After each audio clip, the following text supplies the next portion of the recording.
মাইয়াতকে যেমন কবরে রাখা হবে, দেখবেন যারা কবরে মাইয়াতকে নামায়, জীবনে যদি যারা দেখেছেন ভালো কথা, যদি না দেখে থাকেন আল্লাহ যদি আপনার হায়াতে দেন, আর যদি কোনো মাইয়াতকে মাটি দিতে যান, দেখবেন দক্ষিণ দিক থেকে মাইয়াতের খাটটাকে উত্তর দিকে করা হবে, অর্থাৎ কবর উত্তর দিকে থাকবে, খাট দক্ষিণ দিকে থাকবে। মুসলমান আপনাকে মাথার দিক থেকে নামাইতে শুরু করবে, পায়ের দিক থেকে নামাবে, মাথাটা আগে বের করা হবে। যেমন যেমন আপনি কবরে যাবেন, তেমন তেমন খাটখানা কবরের পাঞ্জর থেকে দূরে করা হবে। এক কথা, কবর পর্যন্ত খাট তো যাবে, কিন্তু কবরের ভেতরে যাবে না। যাবে কি? 2 নম্বর, লোকজন, বেটা বেটি, ছেলে মেয়ে, ভাই বেরাদার আপনার কাছে যাবে। যেমনই পাটাতন দেওয়া হয়ে গেল, কাপড় তাপড় সব দেওয়া হয়ে গেল, বিসমিল্লাহ বলে মাটি দিবে আর বাড়ি যাবে, বিসমিল্লাহ বলে মাটি দিবে আর বাড়ি যাবে। হয় কি হয় না? মাটি দেওয়ার সময়তে কবি বলছেন, যারা আত্মীয় স্বজন গা গ্রাম মাটি দেবে, একটা কথা বলবে, কাহা আহবাব নেই দফন কে ওয়াক্ত अब हम वहाँ का हाल क्या जाने, लिहाज तक आपकी ताजीम कर दी, आगे आपके अमाल जाने। जा रे जा, जा रे जा, जा रे जा, আর জীবনে তোর সাথে দেখা হবে না। এই 3 খাবল করে মাটি দিবে আর চলে যাবে, মাটি দিবে আর চলে যাবে, মাটি দিবে আর চলে যাবে। জীবনে আর কোনোদিন দেখা হবে না। তাহলে যেই বেটা বেটির জন্য আপনি হাই হাই হাই হাই করলেন, কবর পর্যন্ত সাথ, ও শেষ হয়ে গেল, ও সাথ ছেড়ে দিলে। এবার 3 নম্বরে বাঁচলো কি? আমল। আল্লাহ রাসূল বলেছেন 3 নম্বরে আমল, ভালো করেন তাও, মন্দ করেন তাও, নেকি করেন তাও, গুনাহ করেন তাও। আল্লাহ রাসূল বলেছেন 3 নম্বরে কবরের ভিতরে যেটা যাবে সেটা হবে মানুষের জীবনের আমল। এবারে মাটি ঝুটি দিয়া মানুষ বাড়ির দিকে হাঁটতে লাগবে। এখানে আরেকটা কথা শুনলেন, খুব দামি কথা বলছি। আল্লাহ রাসূল বলেছেন, যখন মাইয়াতটাকে মাটি দিয়ে মানুষেরা কবরের পাঞ্জর দিয়ে থেকে হাঁটতে লাগবে বাড়ির দিকে, তো ওর হাঁটার যে ধূপধূপি আওয়াজটা হয়, জুতা চপ্পলের আওয়াজটা হয়, ওই আওয়াজটা কিন্তু মাইয়াত কবরের ভিতরে শুনতে পাবে। এটা হাদিসের কথা। আপনি যে হেঁটে আসবেন, তো পায়ে যে আওয়াজ হয়েছে, ওই আওয়াজটা মাইয়াত কবরে শুনতে পাবে। বলবেন, হাজি মৌলানা, কবরে মাইয়াতটা আসার আওয়াজটা শুনতে পাবে, কারণটা কি? আল্লাহ রাব্বুল আলামিন এর জন্য মাইয়াতটাকে আওয়াজটা শোনাবে। আল্লাহ বলবেন, আব্দুর রহমান রে, এই আব্দুর রহিম, এই শাহজাহান, আব্দুল জব্বার, এই সাকিব, ইউনুস, তোরা শোন, দেখ দেখ, খালেদা, জায়েদা, সাফিয়া, তোরা দেখ, যে বেটার জন্য এত ময়ে, যে পুরুষের পরে এত ময়ে, যে বিবের পরে এত ময়ে, যে মায়ের পরে এত ময়ে, যে ভাইয়ের পরে এত ময়ে, যে বেটা বেটির পরে এত ময়ে, দুনিয়াতে তুই কত ময়া করেছিলি, ওই ময়ের কারণে তুই ঠান্ডা গরমে কাম কাজ করতে গেছিস, জালসা শুনতে পারিস নি, কোরআনের কথা শুনতে পারিস নি, যে ময়ার কারণে মসজিদে যেতে পারিস নি। এই আমার বান্দা বান্দিরা শোন, 3 খাবল মাটি দিয়ে চলে গেল রে, চলে গেল, চলে গেল, চলে গেল, চলে গেল। হাজার হাজার বার কবর থেকে ডাকলেও জীবনে আপনার আর দুনিয়াতে আওয়াজ শুনতে পাওয়া যাবে না। যাবে কি? নবী বলেছেন, কবরস্থানে যাবে, সালাম দাও, সালাম দাও, সালাম দাও। আজ আমি স্টেজে বলছি, আসসালামু আলাইকুম ওয়া রাহমাতুল্লাহ, জিন্দা মানুষের লাগা এটা সালাম। নবী বলেছেন, কবরে তুমি যাইবে। আপনারা কতবার চক গেছেন জীবনে? কবরস্থান সামনে কত সালাম দিয়েছেন? সালাম দিতে পারবেন না, দেন না সালাম। সালাম জানি না তো সালাম দেব কেমন করে? সালাম দিতে হবে। আল্লাহ রাসূল বলেছেন, ওখানে তোমার মা সীতা আছে, ওখানে তোমার বাপ সীতা আছে, ওখানে তোমার দাদা দাদি নানা নানি সীতা আছে, ওখানে গ্রামের মানুষ তোমার সীতা আছে। এই মুসলমান, তুমি সালাম দাও, তোমার সালামও শুনতে পাইবে, কিন্তু আর জবাব তোমরা শুনতে পাবে না। তাহলে হাইটে যাবেন, সালাম দেবেন কেন গেরে? আসসালামু আলাইকুম ওয়া রাহমাতুল্লাহ না, এটা নয়, এটা জিন্দা মানুষের জন্য সালাম। নবী আমার বলেছেন, যখন তুমি কবরস্থানে যাইবে কিংবা কবরস্থানের পাঞ্জর দিয়ে তুমি যাইবে, মোটর সাইকেলে চড়ে যাও, সাইকেলে চড়ে যাও, হাইটে যাও, বোলেরোতে যাও, স্করপিওতে যাও, নবী বলেছেন এই দোয়া তুমি পড়বে, আসসালামু আলাইকুম আহলাদ দিয়ার মিনাল মুমিনিন ওয়াল মুসলিমিন ওয়া ইন্না ইনশাআল্লাহু বিকুম লালাহিকুন নাসাল্লাল্লাহু লানা ওয়া লাকুমুল আফিয়া। দোয়াটা মুখস্থি না হয়, মেলাটি চ্যানেল ভাইরা এসছে দেখবেন, কাল এতক্ষণ হইতে হইতে একবারে সব লোড হয়ে যাবে। আপনি ডাউনলোড করে দোয়াটা আপনি শিখে নেবেন, ইনশাআল্লাহ আপনার জীবনে কাজ দিবে। ভাই আমার, তা আমি বলছিলাম কি, কবরে তাহলে মাল ছেড়ে দিল, কবরে লোকজন সাথে হেঁটে গেল, বাঁচলো কি একটা আমল। একটা বুড়া মানুষ সমুদ্রের কান্ধাতে বসে আছে, সমুদ্র লদ্দি পার হইবে তো ঘাটে বসে আছে বুড়া মানুষ, এরকম বুড়া মানুষ 70-80 বছর বয়স। এক নওজওয়ান তখন ওখানে হেঁটে চলে আসছে, আসা পর তখন বলছে যে দাদা কি ব্যাপার, তুমি এখানে বসে আছো, লদ্দি পার করবে না? বুড়া তখন কইছে, ভাই রে ইন্তজার করছি। বলছে কার? বলছে ইন্তজার করছি পানির, যে পানিটা কখন রুকবে তো আমি যাব, পানি কখন রুকবে তখন আমি যাব।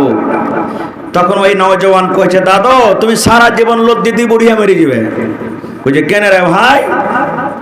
কইছে তুমি যে ইন্তজার করছো যে পানি রুকবে তখন যাব, তো লদ্দির পানি কোনদিন রুকবে? ও তো বইতে আছে, বইতে থাকবে। কত দামি কথা বুড়া বলছেন দেখে। বলছে ভাই রে আমি তো এটা বুঝতে পারছি, তোর মতন নওজওয়ান কেন বুঝতে পারে না, তোর মতন মানুষরা কেন বুঝতে পারে না? বলছে কেমন কথা দাদু? বলছে ভাই রে তুমি যেমন বুঝাচ্ছ পানি জীবনে কোনো দিন লদ্দের বন হবে না, পানি বইতে আছে, বইতে আছে, বইতে আছে। এই মতো তুমি যে বলছো আমার বেটার বিয়ে হয়ে যাক আমি নামাজ পড়বো, বেটার বিয়ে হয়ে যাক নামাজ পড়বো, এই কামটা সেটেলে তখন দান করবো, ওই কামটা সেটেলে তখন আল্লাহর ইবাদত করবো। এরকম করতে করতে তোমার জীবনে কাম আসবে, কাম আসবে, এক কাম খতম হবে আর এক কাম আসবে, এই করতে করতে করতে করতে তোমার জীবন শেষ হয়ে যাবে। আর তোমার কাম শেষ হবে না, তখন তোমাকে একদিন হঠাৎ করে দুনিয়া ছেড়ে চলে যেতে হবে। আমার কাছে একটা কিতাব আছে, গল্পর মাধ্যমে জ্ঞান, গল্প করলে জ্ঞান বাড়বে। আমার আপনার গল্প নাই যে চার দোকানে বসে কোন আর এক অপরে খালি গুজাব। ওর শাশুড়ি কেমন, মায়ের লোক বসে যাবে 5টা 7টা, সবই তো ভালো, যে বা বুবু হারকে গুধার বাপের লেগে আমি আছে খালি, সবই তো ভালো যে বুবু হার শাশুড়ি খুবই খান নেই, সে সবই তো ভালো যে বুবু হার না ননটা যাচ্ছে একবারে জাবিয়া মরিচ, জাবিয়া মরিচ। এক অপরের খালি গিবত, এক অপরের খালি চর্চা। চার দোকানে বসে কেন, দুনিয়াদারের কোনো গল্প নাই, হাদিস কোরআনের কোনো গল্প নাই। ওই ও কি করেছে, ও কি করেছে, ও কি করেছে, এগুলো আমাদের গল্প হয়েছে কি হয় না ভাই মুসলমান? তো এই আমাদের গল্প। তা আমি একটা গল্প শেখাচ্ছি আপনাকে, গল্পটা শোনেন, জীবনে কাজ দেবে। গল্পতে লিখছে এক নওজওয়ান, এক যুবক জীবনে কোনোদিন গুনার কাজ করেনি, পাপের কাজ করেনি, শুধু নেকির কাজ, জীবনে শুধু নেকি, কোনোদিন গুনাহ কি জিনিস জানে না। একদিন হঠাৎ করে ওর কাছে একটা লোক চলে এসেছেন, আর লোকটাকে জানেন মালাকুল মউত, আজরাইল ফেরেশতা মানুষের রূপে তার কাছে চলে এসেছে। ও জানে না যে এটা আজরাইল ফেরেশতা, নওজওয়ান কিন্তু জানে না।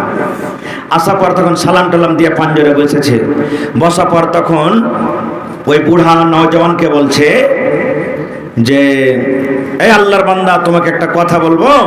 বলছে কি?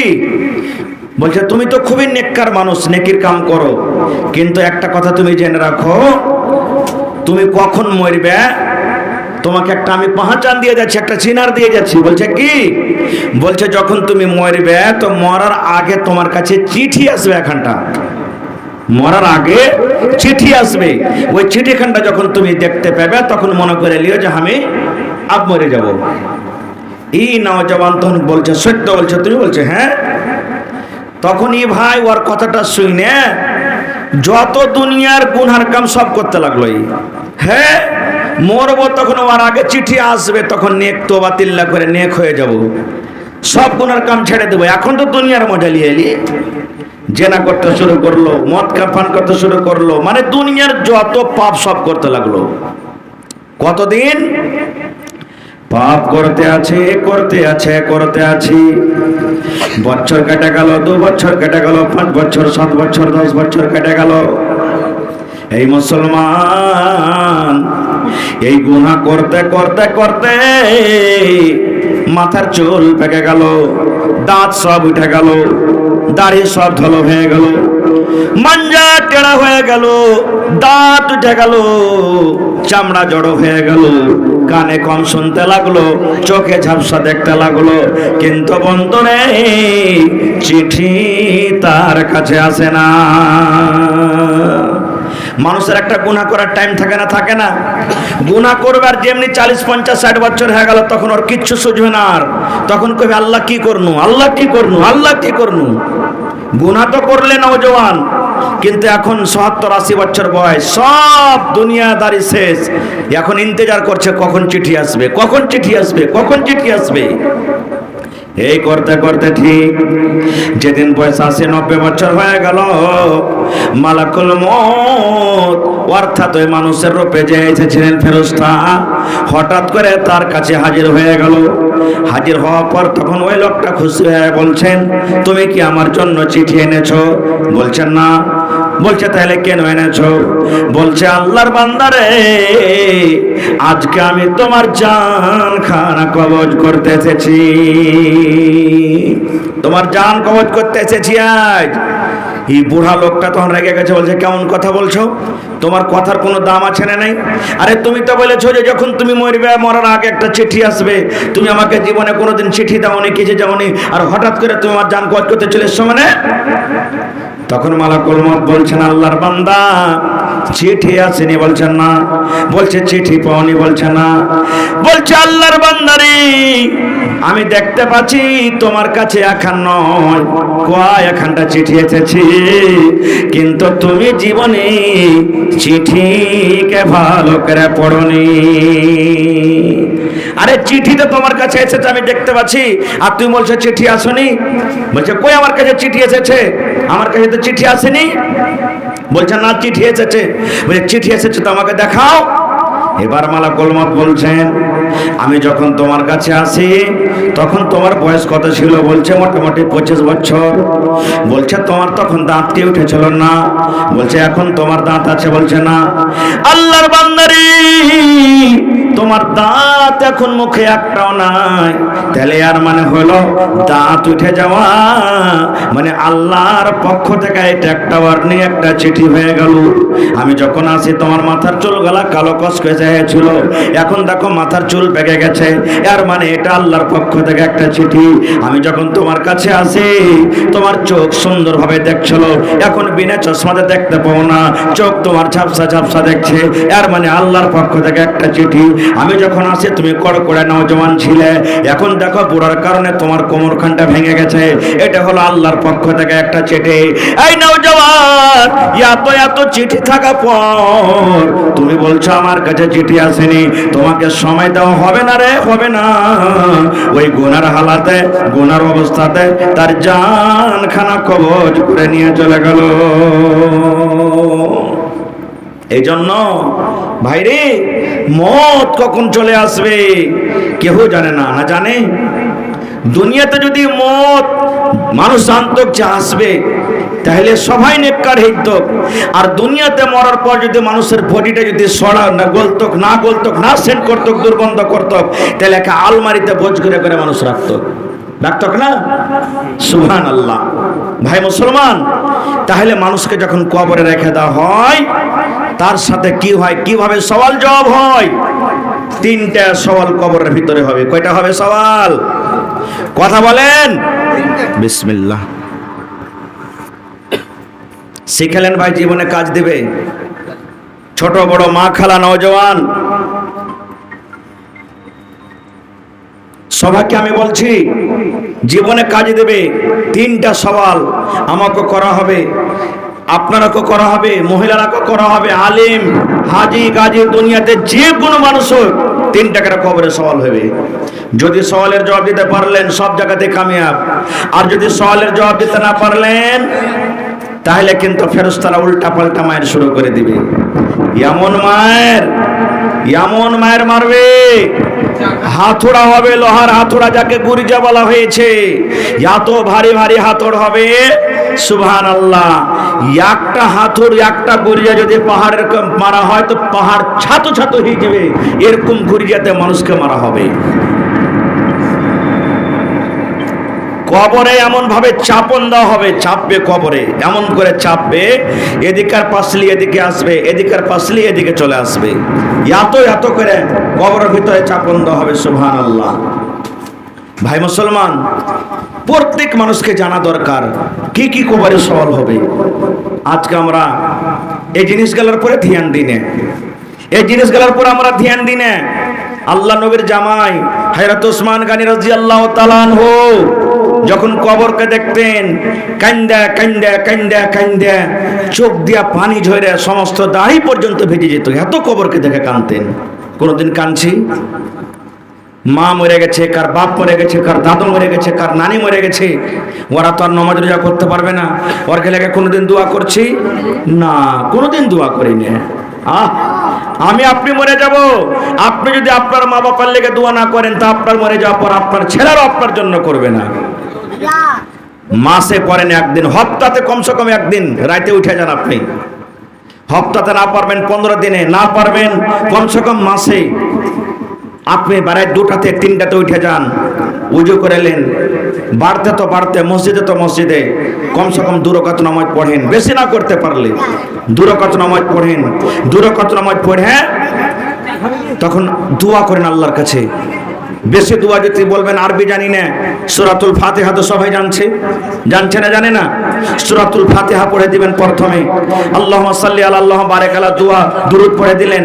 তারপরে যদি আরবি না জানেন নিজের ভাষাতে শুরু করে দেন, নিজের ভাষাতে শুরু করেন। কেমন করে দোয়া করবেন? আল্লাহকে বলবেন, আল্লাহ দুনিয়ার মানুষ সেটা আছে, আল্লাহ আমি জায়গা আছি, আল্লাহ আমার মা কবরে চলে গেছেন, বাপ কবরে চলে গেছেন, দাদা দাদি চলে গেছেন, নানানের চলে গেছেন, অমুক তমুক চলে গেছেন, দেশবাসী চলে গেছেন, আল্লাহ তাকে জীবনের জানা অজানা সব গুনাহকে মাফ করে দাও, সব গুনাহকে আল্লাহ মাফ করো।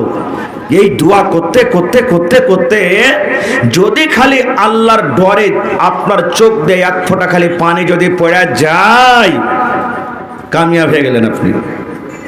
জাহান্নামের আগুন গোটা দুনিয়ার পানি দিয়ে নিভাইবে না। গোটা দুনিয়ার পানিকে যদি আপনি জমা করে জাহান্নামে ফেলে দেন, পানি নিভাইবে না। জাহান্নামের আগুন নিভাইবে আপনার চোখের 1 ফোঁটা পানিতে। 1 ফোঁটা পানির কত দাম আল্লাহর কাছে, কত দাম। এজন্য রাতের বেলাতে উঠেন আর উঠার করে আল্লাহর কাছে দোয়া করেন।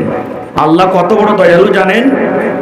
আল্লাহ কত বড় দয়ালু। আল্লাহ বলছেন আমার নাম গফফার। আল্লাহ নিজে বলছেন আমি হলাম গফফার। গফফার মানে বেশি বেশি করে মাফ করনেওয়ালা। কত বড় দয়ালু আল্লাহ। আল্লাহ রাসূল সাল্লাল্লাহু আলাইহি ওয়াসাল্লাম বলেছেন একটা লোক একটা ঘোড়ার পরে চড়ে রাস্তাতে হেঁটে চলেছে, হাঁটছে, ঘোড়ার উপরে চড়ে সফর করছেন, হাঁটছেন, আর ওই ঘোড়াটার উপরে ওর খানা আছে, ওর কাপড় আছে, ওর বালিশ আছে, ওর ক্যাথা সব কিছু আছে।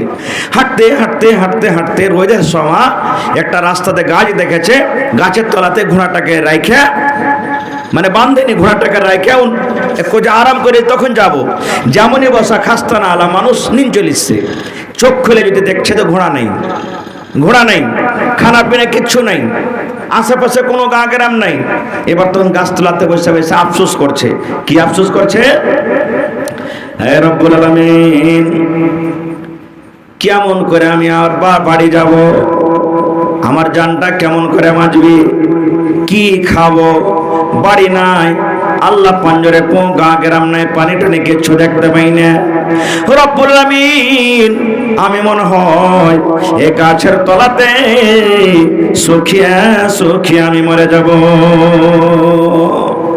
এই ভাবা চিন্তা করতে না করতে ঘোড়া এসে হাজির হয়ে গেল। কোন দিক থেকে ঘোড়া হাজির হয়ে গেল? এবার আপনারা বলেন লোকটা খুশি হবে না হবে না? কতখানি যে খুশি হবে সেটা ওইটাই জানছে। সুবহানাল্লাহ। এবার লোকটা খুশি হ্যাঁ, আল্লাহকে তখন বলছেন আল্লাহ আমি হলাম তোমার রব আর তুমি হইলে আমার বান্দা। খুশি হয়ে ওকে এই কথাটা কয়ে যে আল্লাহ আমি হলাম তোমার বান্দা, তুমি হইলে আমার রব, কিন্তু উল্টা কেন কইছে আল্লাহ আমি হলাম তোমার রব আর তুমি হইলে আমার বান্দা? উল্টা হয়ে গেল খুশির কারণে। সুবহানাল্লাহ। আল্লাহ রাসূল সাল্লাল্লাহু আলাইহি ওয়াসাল্লাম বলেছেন, এত বড় কথা কওয়া পর আল্লাহ তার গুনাহ লিখবে না, গুনাহ লিখবে না। ওরে আল্লাহ গুনাহ লিখবে না। আল্লাহ রাসূল বলেছেন, উম্মত একটা গুনাহগার বান্দা, গুনাহগার মানুষ জীবনে জেনা করেছি, জীবনে চুরি করে, জীবনে মদ পান করে, জীবনে নামাজ পড়েনি, জীবনে চগলখড়ি করেছে, কত জীবনে গুনাহ করেছে। আল্লাহ রাসূল বলেছেন, বান্দা উম্মত রে, যদি মসজিদে দিয়ে 2 রাকাত নামাজ পড়ে একবার যদি আল্লাহকে বলে রব্বুল আমিন আজ থেকে তওবা করছি আর জীবনে কোনোদিন গুনাহ করব না, আল্লাহ বলছেন বান্দারে ওই ঘোড়া হারিয়ে যায়, যখন ঘোড়াওয়ালা ঘোড়াটা পায়ে যাবে, ঘোড়া পায়ে যত খুশি হয়, আল্লাহ রাব্বুল আলামিনের নিকটে একটা গুনাহগার পাপী বান্দা গুনাহ করে যখন তওবা করে, আল্লাহ ওই লোকটার থেকে এই গুনাহগারের পরে আল্লাহ বেশি খুশি হয়ে যান। হাদিসের কথা এটা, হাদিসের কথা এটা, কোনো গল্প কিসসা কাহিনী বলি না আপনারাকে। ভাই আমার, একটা মিসাল দিয়ে আপনারাকে বোঝাচ্ছি, মিসালটা ভালো করে শুনবেন। ধরেন দুনিয়াতে মা বাপ ভাই বেগার সবারই আত্মীয় স্বজন আছে, আছে না নেই? ধরেন মা নারাজ হয়ে গেল কোনো কারণে, আমার পরে আপনার পরে কাহার পরে নারাজ হয়ে গেল, চলে গেলেন চক, এক পর রসগোল্লা দিয়ে মাগে রসগোল্লা খেলে, রসগোল্লা দিলে পাক মেরে হট তোকে রসগোল্লা খাবো না, তোর মুখও দেখবো না। খো ধরেন মা এত নারাজ আছে, বাপ এত নারাজ আছে, ফের চলে গেলেন চক, একটা কাপড় গালা নিলেন, মা কাপড় খান্ডা লেনা গা মা, হট তোকে দেখছি তো আমার গতর জ্বলছে, গতর আগুন লেগেছে, হট তুই এখান থেকে, তাও নিলে না। ফের 2 দিন বাদ আবার রসগোল্লা এসে আমার কাছে হাজির হয়ে গেলেন, মা কিন্তু সেই দিন রাগ করে আপনার রসগোল্লা নিলে না। 3 দিন হয়ে গেল, 4 দিন হয়ে গেল, কিন্তু আপনি রাগ করে মার পিছে ছাড়েন না।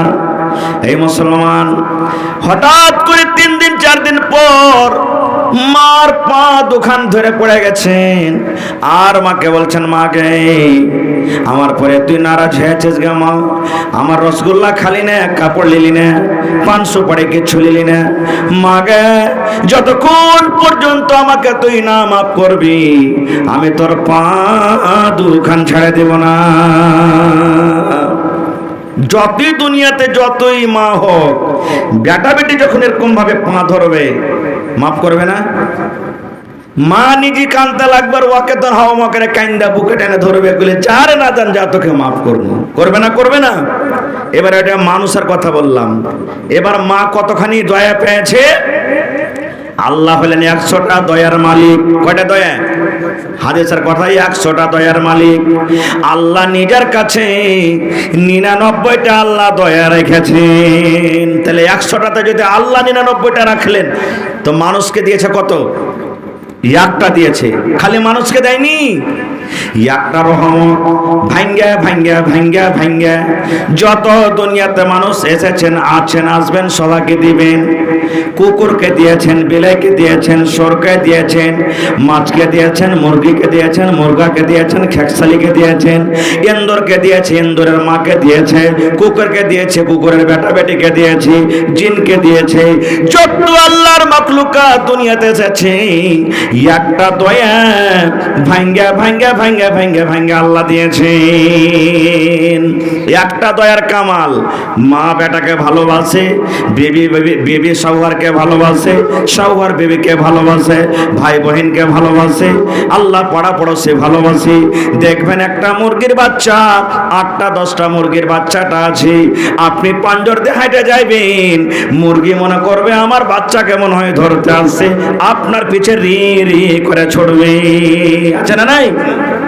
তাইলে ওই মুরগিটারও নিজের বাচ্চার উপরে মায়া আছে। তাইলে বলবেন, মাওলানা কয়টা রহমত? একটা রহমত। এই মুসলমান একটা রহমত, একটা দয়া যদি ভাঙ্গে ভাঙ্গে ভাঙ্গে ভাঙ্গে যদি সমস্ত জিনিসকে দেওয়া হয়, আর দেওয়ার পর যদি এত মানুষ এক অপরের পরে যদি মায়া করে, একটা জানোয়ার আর একটা জানোয়ারের পরে দয়া করে, মার পা ধরা পড়ে গেছেন, একটুখানি দয়াতে যদি মা মা করে বলাতে মা যদি আপনাকে মাফ করতে পারে, তাহলে যে আল্লাহ 99টা দয়ার মালিক, ওই আল্লাহকে যদি একবার রাইতে বলে রব্বানা যালামনা আনফুসানা ওয়া ইল্লাম তাগফির লানা ওয়া তারহামনা লানাকুনান্না মিনাল খাসিরিন, যদি রাতের বেলাতে 2 রাকাত নামাজ পড়ে আল্লাহকে বলেন আল্লাহ তোমার নাম গফফার, আল্লাহ তোমার কাছে না চাহবো তো কার কাছে চাহবো, আল্লাহ তুমি মাফ না দিবে তো কে দিবে, এই কান্দা কান্দা যদি মাফ চাহিন, তাহলে বলেন 99টা রহম করনেওয়ালা আল্লাহ, 99টা রহম যার কাছে আছে সে আল্লাহ আপনার তওবা কবুল করবে কি করবে না? করবে না? একটা হাদিস শুনেন, আরো খুব মজার হাদিস বলছি আপনার সামনে। সুবহানাল্লাহ, আল্লাহ রাসূল বলেছেন একটা লোক ছিল এক জামানাতে 99টা মানুষকে কাতাল করেছে। কত মানুষ? 99। 100 পড়তে কয়টা কম আছে? একটা কম আছে। মানুষ তো গুনাহ করার সময়তে গুনাহ করছে, কিন্তু গুনাহ করার পর ওর মনে আগা পিছা মানে আফসোস হয়েছে যে আল্লাহ আমি গুনাহ করুন, এখন মাফ হবে কেমন করে। এবার 99টা মানুষকে কাতাল করার পর তখন ওর মনে একদিন ডর হয়েছে, দিয়া বলছে যে হাজি একদিন তো আমাকেও মরতে হবে, তাহার গুনাহটা মাফ হবে কেমন করে। মানুষকে খুঁজতে লাগলো, দেখি কার কাছে যাবো তো ভালো বুদ্ধি পাবো, কার কাছে যাবো তো ভালো বুদ্ধি পাবো। এই করতে করতে করতে একটা লোকের কাছে চলে গেলেন। যাওয়ার পর তখন ওই লোকটা বলছে ভাই আমি 99টা মানুষকে কাতাল করেছি, আল্লাহ কি আমার গুনাহ মাফ করবে? ওর কতখানি জানা ছিল ভাই না ছিল, ও তখন বলছেন যে 99টা মানুষকে কাতাল করে গুনহার মানে রাস্তাতে করে এখন তওবা করতে আসছো, তোমার থেকে গুনাহগারকে আল্লাহ মাফ করবে না। খো এত মানুষকে মার্ডার করে তুমি মাফ চাইছো, তোমাকে আল্লাহ মাফ করবে? লোকটার মন খারাপ হবে না হবে না? কইছে এমনও মাফ হবে না তেমনও হবে না, 100টা পুড়িয়ে দিতে হলে। এবার ওয়াকো দিয়ে 100টা পুড়িয়ে দিলে। এবার ফের বলছে দেখি এর আগে যে আর কাউকে পাচ্ছে কিনা। ফের হাঁটতে হাঁটতে হাঁটতে হাঁটতে তখন ফের একটা গ্রাম চলে গেছে। যাওয়ার পর তখন বলছে ভাই রে 100টা লোককে মার্ডার করেছি আমি, সহিহ বুখারী মুসলিমের হাদিস বলছি, গল্প কিসসা কাহিনী নয়, হাদিসের কথা। 100 লোককে মার্ডার করেছি, আল্লাহ আমার গুনাহ মাফ করবে কি করবে না? তখন মাওলানা বলছেন মাফ তো করে দিবে, কিন্তু একটা শর্ত আছে। একটা শর্ত আছে। বলছে কি? বলছে 1 নম্বরে যে তোমাকে জাইনা শুনে আর কাউকে মার্ডার করতে হবে না, 1 নম্বর কথা। 2 নম্বর কথা, তোমাকে তোমার গ্রাম ছেড়ে চলে যেতে হবে, অমুক গ্রাম। ধরেন পূর্ণিয়া মনে করলেন, এখান থেকে পূর্ণিয়া তোমাকে যেতে হবে, মাধুপাড়া কিংবা খাজাঞ্চি কিংবা লাইন বাজারে, ওখানে একটা মসজিদ আছে, ওর সাথে নামাজ পড়তে হবে, তওবা করতে হবে, দোয়া দরুদ করতে হবে, আল্লাহ তোমার গুনাহকে মাফ করে দিবে। যাও তুমি তওবা করে চলে যাবে। শোনেন ধ্যান দিয়ে, ছোট বড় সবাই হাদিসটা। তালোয়ারকে ফেলে দিলেন, তালোয়ার ফেলে দিলেন। এবার হাঁটতে লাগলো, এখান থেকে বিচলাটলা থেকে পিপালটলা থেকে হাঁটতে লাগলো। রে মুসলমান, ঠিক হাঁটতে হাঁটতে হাঁটতে যেমন বালুঘাট পৌঁছে গেছে, আল্লাহ রাব্বুল আলামিন মালাকুল মউত ফেরেশতা আজরাইলকে বলছেন আজরাইল রে আমার ওই বান্দার জান খানা তুমি কবজ করে নাও, ওই লোকটা যেন পূর্ণিয়া বাজার ঢুকতে না পারে। আল্লাহর অর্ডার হয়ে গেল, যাও। ওই বালুঘাট চক পার করছে, বালুঘাট চক পার করতে না পারে মানে বোঝার জন্য বলছি, ফের মনে করলেন যে বালুঘাটি তাইলে হয়েছিল। হ্যাঁ, বালুঘাট চক পার করছে, আমার জান কবজ করে নিবে, যাও। জান কবজ হয়ে গেল। ও তো পৌঁছতে পারলে না, ওকে বলেছিল পূর্ণিয়া যাবি, ওখানে নামাজ রোজা দোয়া দরুদ করবি, আল্লাহ তোর গুনাহ মাফ করবে। আল্লাহ রাব্বুল আলামিনের আদেশে ঠিক মালাকুল মউত আজরাইল ফেরেশতা হাজির হয়ে গেলেন। এবার তার জানখান কবজ করে নিলেন, জান কবজ হয়ে গেল। মালাকুল মউত জান কবজ করে চলে গেলেন। এবার জাহান্নামের ফেরেশতা, জান্নাতের ফেরেশতা ওই লাশটার পাঞ্জরে হাজির হয়ে গেল। জান্নাতের ফেরেশতা এসে হাজির, জাহান্নামের ফেরেশতা এসে হাজির। জান্নাতের ফেরেশতা লাশটাকে এখন জান্নাতের ভিতরে নিয়ে চলে যাবে, টানাটানি করছি। জাহান্নামের ফেরেশতা বলছে না, আমি জান্নাতের ভিতরে যেতে দেব না, আমি এই লোকটাকে জাহান্নামের ভিতরে নিয়ে যাব। লড়াই শুরু হয়ে গেল, ঝগড়া শুরু হয়ে গেল জান্নাত জাহান্নামের ফেরেশতাতে। জান্নাতের ফেরেশতা বলছে আমি জান্নাতে নিয়ে যাব, জাহান্নামের ফেরেশতা বলছে না, আমি একে জাহান্নামের ভিতরে নিয়ে যাব। সুবহানাল্লাহ, দেখেন আল্লাহর কি তামাশা। এবারে যখন টানাটানি শুরু হয়ে গেল, এবারে জান্নাতের ফেরেশতা বলছে জাহান্নামের ফেরেশতারে, তুমি একটা কথা বলো তো, এই লোকটাকে কেন জাহান্নামের ভিতরে নিয়ে যাবে?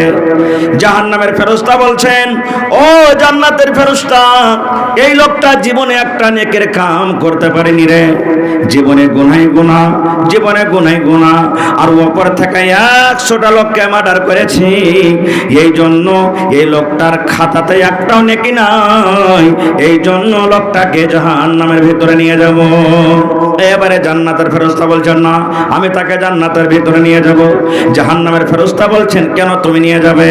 এবার জান্নাতের ফেরেশতা বলছেন, ও জাহান্নামের ফেরেশতা রে, আমি জানি লোকটা জীবনে একটাও নেকি করেনি, জীবনে তার একটাও নেকি নাই, উপর থেকে 100টা মার্ডার করেছে, কিন্তু এরে আল্লাহর বান্দা, এই লোকটা মরার আগে আল্লাহর দরবারে এমন করে তওবা করেছি, এমন করে তওবা করেছে, আল্লাহ রাব্বুল আমিন তার অন্তর, তার তওবাকে আল্লাহ কবুল করে নিয়েছেন, আর কবুল করার পর আল্লাহ তার জীবনের গুনাহকে মাফ করে দিয়েছেন, এই জন্য আমি তাকে জান্নাতের ভিতরে নিয়ে যাব। জাহান্নামের ফেরেশতা বলছে মানা হবে না। খুব আল্লাহ আর একটা ফেরেশতা তখন মানুষের উপরে পাঠাইলেন, যাও তোমাকে ফয়সালা করতে হবে। এবার আর একটা ফেরেশতা তখন হেঁটে চলে আসছে। এরা তখন জান্নাত জাহান্নামের ফেরেশতা বলছেন এরকম করে ঝগড়া করা হবে না, ওই লোকটা দেখো ও আসুক, ও যেটা ফয়সালা করে দেবে মেনে যাব। বলছে ঠিক আছে আসুক। ফেরেশতাটা এলেন, আসা পর তখন বলছে কি খবর, কি ব্যাপার? জান্নাতের ফেরেশতা তখন বললেন এই কথা। জাহান্নামের ফেরেশতা বলছেন এই কথা, তা আমাদের আপনি ফয়সালা করে দেন, যেটা ফয়সালা করে দেবেন আমরা মেনে যাব, যেটা ফয়সালা করবেন মেনে যাব। এবারে তখন ওই ফেরেশতা ফয়সালা করছেন, দেখেন কেমন ভাবে ফয়সালা করছেন। বলছেন জান্নাতের ফেরেশতা, ও জাহান্নামের ফেরেশতা, এই লোকটার বাড়ি কোনঠে? বলছেন লোকটার বাড়ি কোনঠে? বলছে হাসালে খট্টি, পিপালটলা পিছলাটলা। বলছেন যাবে কোথায়? বলছে লোকটা যাবে লাইন বাজার পূর্ণিয়া। বলছে মরেছে কোথায়? কোথায় মেরেছিল? বালুঘাটে। আপনারা বলেন হাসালি খুট্টি থেকে বালুঘাট বেশি দূরে না বালুঘাট থেকে পূর্ণিয়া বেশি দূরে? হ্যাঁ, এখান থেকে বালুঘাট বেশি দূরে না বালুঘাট থেকে পূর্ণিয়া বেশি দূরে? বালুঘাট দূর বেশি, পূর্ণিয়া কাছে। ভালো করে শুনে হাদিসটা। ফেরেশতা বলছেন লোকটা কোনটি থেকে এসেছি? বলছে হাসালে খট্টি থেকে এসেছে, দেবীনগর থেকে এসেছে। লোকটা যাবে কোথায়? পূর্ণিয়া যাবে। মরেছে কোথায়? না তো বালুঘাট চকে। কত দূর, কোন দিকে বেশি আছে? এবার ফেরেশতারা বলছেন এরে আল্লাহর বান্দা, এই লোকটা যেখান থেকে এসেছে ওইখান থেকে বেশিখানি চলে এসেছে, আর যেখানে যাবে কমখানি বেঁচে আছে। এবার ফেরেশতা ফয়সালা দিয়েছেন, জান্নাত জাহান্নামের ফেরেশতা, এই লোকটা আল্লাহর জান্নাতের ভিতরে যাবে, এই লোকটা আল্লাহর জান্নাতের ভিতরে যাবে। জাহান্নামের ফেরেশতা বলছেন কেমন করে যাবে? বলছে এই জন্য যাবে রে যে গুনার জায়গা থেকে, পাপের জায়গা থেকে, গুনার এলাকা থেকে ও ছেড়ে নেকির দিকে বেশিখানি চলে এসেছে, এই জন্য এই লোকটা আল্লাহর জান্নাতের ভিতরে যাবে। নারে তাকবীর। তাহলে বুঝে নিলেন আল্লাহ কত বড় দয়ালু, কত বড় আল্লাহ দয়ালু। আল্লাহর কাছে তওবা করতে গেলে আল্লাহ মাফ করবে, করবে না? করবে না? আমার আপনার বাপ হযরত আদম আলাইহিস সালাম আর মা হাওয়া পহিলা ভুল করেছিলেন। আল্লাহ জান্নাতে রাখলেন, রাখার পর বলেন আদম জান্নাতে সব জায়গাতে ঘুরো, সব ফল খাও, একটা ফল আল্লাহ দেখিয়া বললেন ওই গাছটার ফল খায় না, আর পাঞ্জরে যায় না। আল্লাহ বলে দিলেন আমার আপনার বাপকে আদমকে যে জান্নাতের ভিতরে রেখে। শয়তান তো খুব বড় শয়তান নাকি? আচ্ছা শয়তানকে দেখেছেন কি হয়েছে ভাই? হ্যাঁ কেউ দেখেছেন? কেউ শয়তানকে এখন পর্যন্ত দেখেনি। তাও আমরা জানি যে শয়তান খুবই হারামি হয়, বদমাইশ। এমনি কথাতে কথায় বলে সালা শয়তান কাহেকার, মানে কি সবাই জানছে যে শয়তান খারাপ নাকি? সুবহানাল্লাহ।